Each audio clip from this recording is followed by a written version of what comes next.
આપકી અદાલતમાં દિલ્હીના મુખ્યમંત્રી અરવિંદ કેજરીવાલ પર આરોપ છે કે તેઓ દેશના દુશ્મનોને સાથ આપે છે.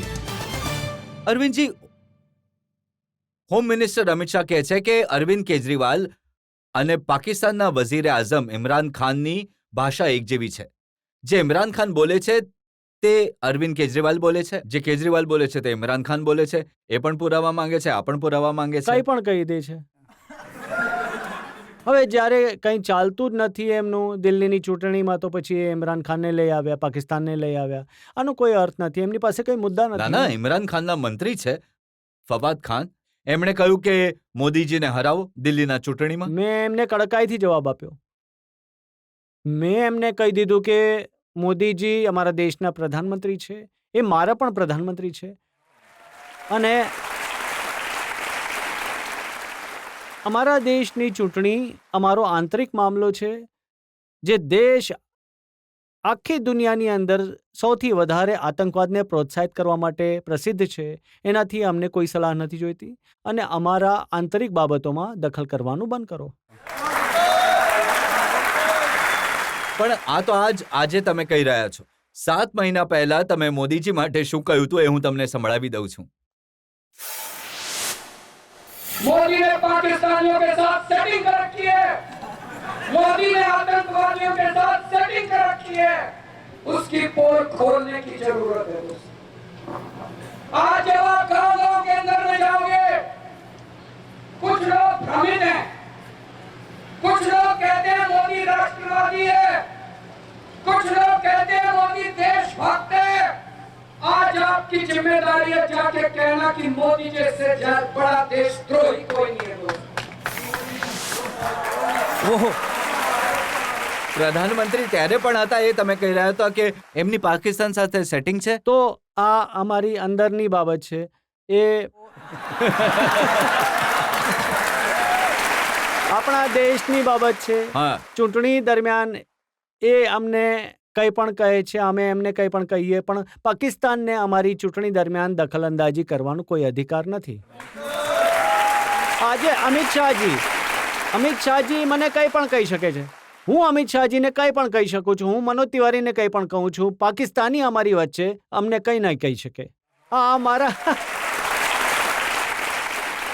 તમે એવું કહી શકો કે પાકિસ્તાન સાથે સેટિંગ છે. એટલે કે જે પણ તમે ક્લિપ ચલાવી છે, એ ક્લિપના પહેલા અને પછી જે કહેવામાં આવ્યું એ પર્ટિક્યુલર કોન્ટેક્ટ સાથે કહેવામાં આવ્યું.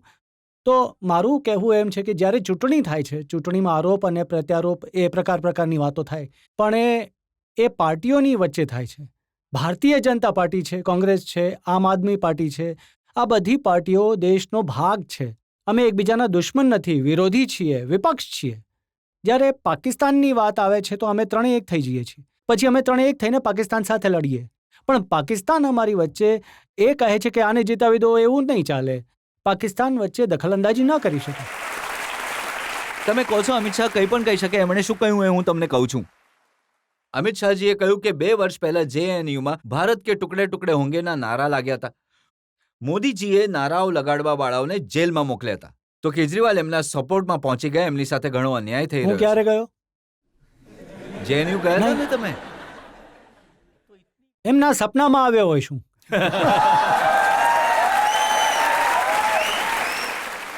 આજકાલ રોજ સવારે અમિતજી ઉઠી છે તો એમને સપનું આવે છે મારું. એમણે એમ પણ કહ્યું કે અમે 14 જાન્યુઆરી 2019માં પોલીસે આ મામલે ચાર્જશીટ ફાઇલ કરી હતી. દિલ્હી સરકાર પાસે પરવાનગી માંગી દેશદ્રોહનો કેસ ચલાવવા માટે કનૈયા કુમાર અને એમના સાથીઓ વિરુદ્ધ, પણ આજ સુધી પરવાનગી ન મળી. એમને 3.5 વર્ષ કેમ લાગ્યા ચાર્જશીટ ફાઇલ કરવા માટે? ના, તમને નહીં, 2 હું વર્ષ કેમ વિડીયો- લાગ્યા પરમિશન નહીં, આપવા હું માટે? તમને પૂછું છું. હમ. વિડીયો હતો. વિડીયોમાં આ કહી રહ્યા છે ફલાના એ કંઈ કહ્યું.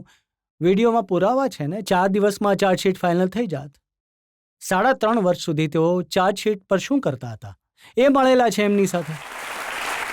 હવે પાછા જ્યારે તેઓ આપકે અદાલતમાં આવે તો જી. એમને પૂછજો ને કે કેજરીવાલ તમારા પર આરોપ લગાડતા હતા, ટુકડે ટુકડે ગેંગની સાથે તમે મળેલા છો. તમે 3.5 વર્ષ લગાડ્યા છે એમની ફાઇલ પર. પણ આજે તો તમે આવી ગયા છો ને, તો હું તમને પૂછી રહ્યો છું કે જ્યારે એમને 14 જાન્યુઆરી 2019માં ચાર્જશીટ ફાઇલ કરી હતી, એના પછી તમે આજ સુધી લીગલ ઓપિનિયન લઈ રહ્યા છો. તો 3.5 વર્ષ એમને લાગ્યા તો થોડો સમય મને લાગશે. તો હું 13 વખત. સિરિયસ 13 વખત આની સુનવાઈ ટળી ચૂકી છે. સિરિયસ નોટ પર તમને જણાવી દઉં કે આખામાં જે પરમિશન આપવામાં આવે છે એમાં અમારો કોઈ કોલ નથી. પ્રોસિક્યુશન ડિપાર્ટમેન્ટ આપણો જ હોય છે, જે કમ્પ્લીટલી ઇન્ડિપેન્ડન્ટ છે. એ સરકારી ઇન્ડિપેન્ડન્ટ વ્યૂ લે છે એનો. તો આમાં એ વકીલોની સલાહ લે છે, તેથી જે કંઈ સલાહ લે છે. પણ મને એવું કહ્યું કે જ્યારથી આ મુદ્દો ચૂંટણીમાં ઉપાડવાનો શરૂ કર્યો, મેં તપાસ કરાવી હતી, એમનું એમ કહેવું છે કે જલ્દી આના પર નિર્ણય લઈને કોર્ટમાં આપવામાં આવશે. પણ આમાં અમારી કોઈ દખલઅંદાજી નથી, અમારો કોઈ રોલ જ નથી ને. શાહીન બાગમાં પણ તમારો કોઈ રોલ નથી. બિલકુલ નથી. મનીષ સિસોદિયાએ તો કહ્યું કે અમે શાહીન બાગના પડખે ઊભા છે. જો હું આ ક્લિયર કરું છું. પહેલી વાત, આ દેશની એકતા, અખંડતા અને ભાઈચારા માટે જે પણ ઊભું છે એની સાથે કેજરીવાલ ઊભો છે. અને આ દેશના ટુકડા ટુકડા કરવાવાળી વાત, આ દેશની અંદર નફરત ફેલાવવાની વાત અને આ દેશનું વિભાજન કરવાની વાત જે કોઈ પણ કરે છે એનો સૌથી મોટો દુશ્મન કેજરીવાલ છે. બીજી વાત, શાહીન બાગથી ઘણા બધા લોકો અમારી પાસે આવ્યા છે. એમણે કહ્યું કે અમારી દુકાનો બંધ પડી છે આટલા બધા દિવસોથી, રસ્તા બંધ પડ્યા છે આટલા દિવસોથી, ત્યાંથી એમ્બ્યુલન્સ નથી જતી, એક દિવસ એમ્બ્યુલન્સ રોકી હતી, ત્યાંથી બાળકોની બસ નથી જતી, બાળકોની પરીક્ષા આવવાની છે, બાળકોને તકલીફો થાય છે, રસ્તા બંધ પડ્યા છે. તો એમણે કહ્યું તમે ગૃહમંત્રી સાથે વાત કરો, એમને કંઈક વાત પહોંચાડો કે કંઈક આનો સુલઝાવે, રસ્તાઓ ખોલે. તમે કેમ નથી અને ખોલી દેતા? મારા હાથમાં કંઈ નથી ને ભાઈ. હું નહીં, મારી પાસે લો એન્ડ ઓર્ડર છે, એ લોકો બેઠા છે. ગઈકાલે મેં સમાચાર જોયા ટીવીમાં, મેં જોયું કે ટીવીમાં એક તમારો પત્રકાર ગયો હતો સૌરવ શર્મા ત્યાં ગયા. સૌરવ શર્મા 3-4 કલાકો લગભગ ગયા હતા ત્યાં. એ બધાની સાથે વાત કરતો હતો. બધા એમ જ કહેતા હતા કે અમિત શાહજી આવે અમારી સાથે વાત કરે. તો અમિત શાહજીને જવું જોઈએ ને, CA NRC ને લઈને એમના મનમાં જે પણ ચાલે છે તો એ વાત કરીને ત્યાંથી બધું એ હટાવવું જોઈએ. જો આપણા દેશનો ગૃહમંત્રી એક રસ્તો ન ખોલાવી શકે તો શું ગૃહમંત્રી? જો આ આરોપ એટલા માટે લાગે છે, શરજીલ ઇમામ જેને પોલીસે અટકાયત કરી હતી, 48 કલાક લાગ્યા એમને.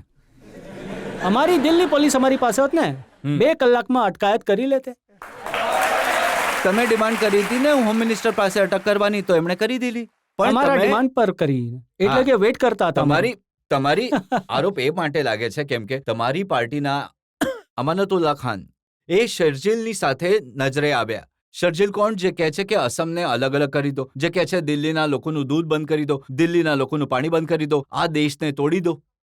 એનું તો અમે કહ્યું ને કે આની અટકાયત કરી દો, સખતમાં સખત સજા આપો. અમે તો કહ્યું છે. તો પોતાના પાર્ટીના MLA ને નહીં કહો ક્યાં કે છે? એને પણ દેખાડો. પકડો. હું તમને વિડીયો દેખાડો, દેખાડું છું, હા, એકવાર દેખાડો. બતાવી દઉં. સારું થયું અમે વિડીયો લઈને આવ્યા, તમે તો માંગી લીધો. આ શરજીલ છે मैं आप लोगों से पूछना चाहता हूँ અને આ અમાનતુલ્લા ખાન. આ તો ઝઘડો કરે છે. એ લડી નથી રહ્યા. એ માઇક છીનવીને બોલે છે ને. હમણાં તો અમાનતે માઇક છીનવ્યું. આ શાહીન બાગનો એ છે જ્યાં આટલી જનતા ઊભી છે, તો સ્ટેજની ઉપર એ ઊભો છે અને આ ઊભો છે માઇક ખેંચીને. શરજીલ બોલવાનો હતો કંઈ, પણ એનું માઇક ખેંચ્યું અમાનતુલ્લાએ, એને બોલવા નથી દેતો ને. તમને તો યાદ હશે ને કે અમાનતુલ્લા ખાને એક લાંબી સ્પીચ આપી હતી જેમાં એમણે ઘણું ભડકાઉ ભાષણ આપ્યું હતું. જો એણે કંઈ પણ ખોટું બોલ્યો હોય ને તો પોલીસે FIR કરવી જોઈએ. પોલીસે શાહીનબાગ કેસમાં જે FIR કર્યું છે એમાં અમનતુલ્લાનું નામ જ નથી.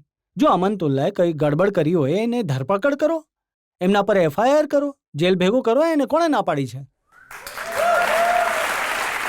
જો તમે બીજેપી MPs ના બયાનો જોયા હશે તો એમણે કહ્યું કે અરવિંદ કેજરીવાલ આતંકવાદી છે. હું આતંકવાદી દેખાઉં છું?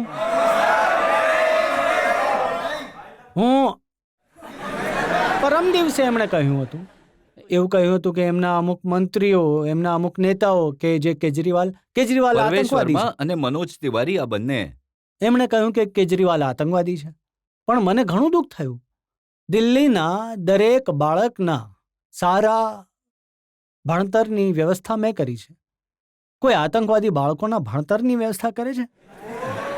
દિલ્હીમાં કોઈ પણ પરિવારમાં કોઈ બીમાર ન પડે તો એનો ઈલાજ હું કરાવું છું. આતંકવાદી શું લોકોનો ઇલાજ કરાવે છે?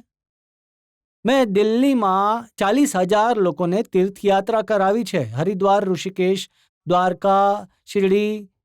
આતંકવાદી તીર્થયાત્રા કરાવવાનો છે? દેશમાં જેટલા પણ દિલ્હીમાં રહેતા સૈનિક બોર્ડર પર શહીદ થાય છે, એમના પરિવારને 1 કરોડ રૂપિયાનું સન્માન રાશિ આપું છું, એમના પરિવારવાળાઓનું. એ અમે કર્યું છે. એ એક ખબર કાઢી છે એમની. કોઈ આતંકવાદી શહીદોને એ નથી કરતા. એ દિવસે જ્યારે હું સાંજે ઘરે ગયો હતો, હું મારા મા બાપની સાથે જ રહું છું, તો રોજે રોજ જ્યારે હું ઘરે જાઉં છું તો આખા દિવસની અમે લોકો બેસીને વાતો કરીએ છીએ. એ ઘણા દુઃખી હતા એ દિવસે. એ બોલ્યા, સવારથી ટીવી પર ચાલે છે કેજરીવાલ આતંકવાદી છે, કેજરીવાલ આતંકવાદી છે. એમણે કહ્યું કે કેજરીવાલ કટ્ટર દેશભક્ત છે.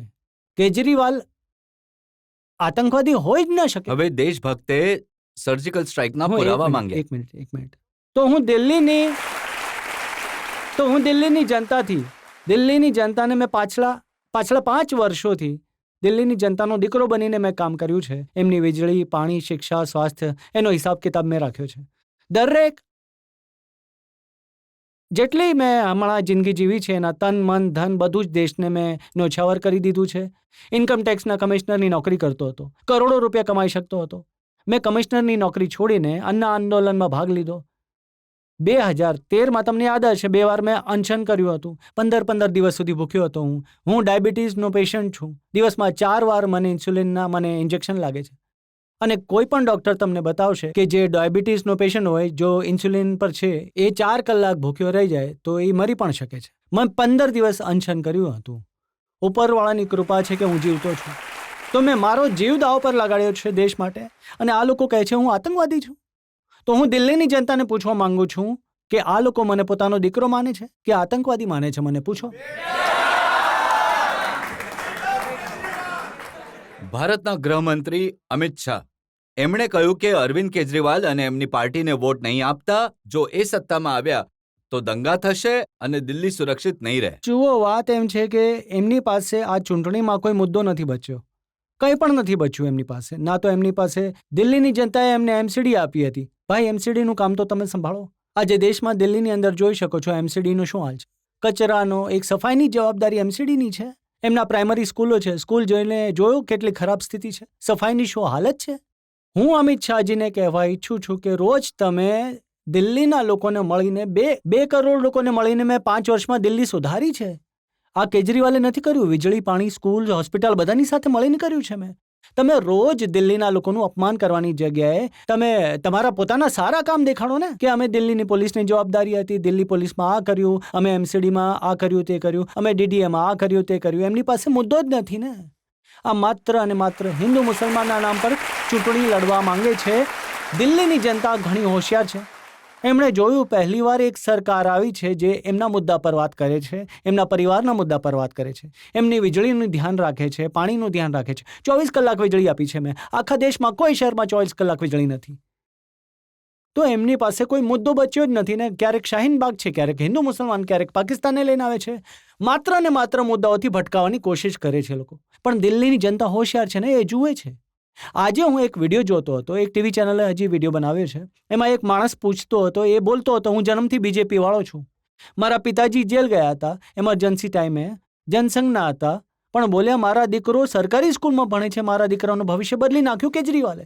કહેતો હતો હું વોટ કેજરીવાલને આપીશ. તો પછી પત્રકારે એને પૂછ્યું કે આ તો શાહીનબાગ છે, એનું શું?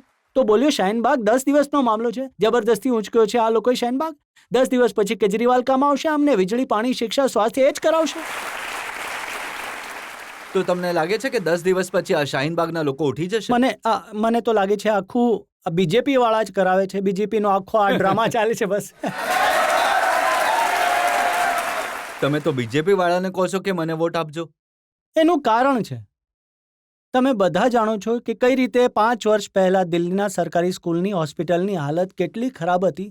5 વર્ષમાં એને ઠીક કર્યા છે. અમે ઘણી મહેનત કરી, ખાસી મહેનત કરી છે. હવે જો તમે બીજી પાર્ટીવાળાને વોટ આપશો ને તો આ ફરી ખરાબ થશે. તો હું મારા માટે વોટ નથી માંગતો. દિલ્હીની પ્રગતિ માટે, દેશની પ્રગતિ માટે આ વખતે બધા લોકો મળીને ઝાડુને વોટ આપજો. અને 5